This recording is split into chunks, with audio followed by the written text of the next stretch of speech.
Chapter 1. God made the world. Far back in the past, more years than you could think or count, God made the world.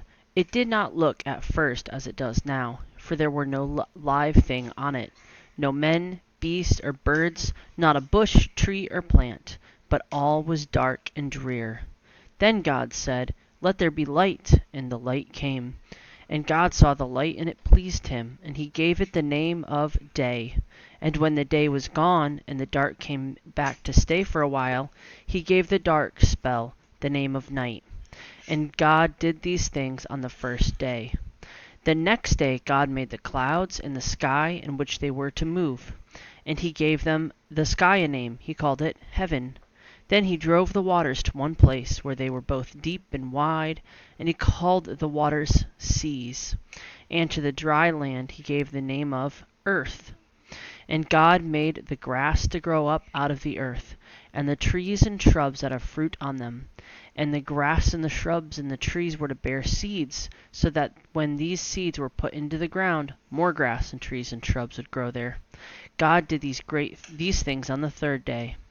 And God put two great lights in the sky, the sun to shine by day, and the moon to shine by night.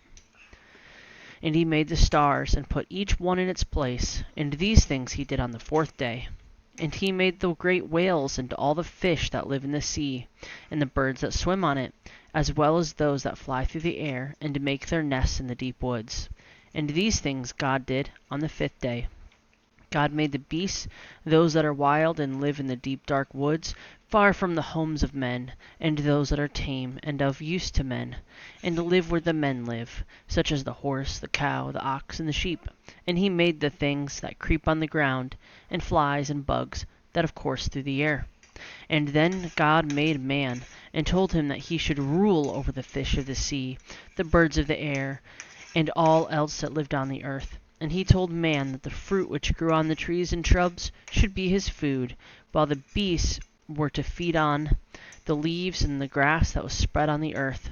These things were done on the sixth day. The next day God did no work at all, but made it a day of rest. God made man out of the dust of the earth, and breathed into him until he breathed and moved and showed signs of life.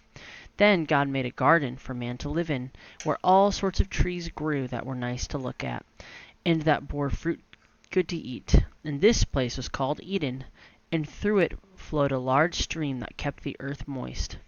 And God took Adam, the man he had made, and put him in the garden, and told him to take care of it.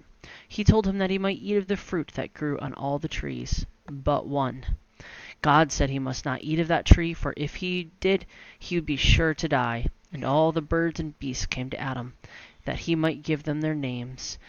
And the names he gave them are those by which they are known to this day. And God saw it was not good for man to be alone.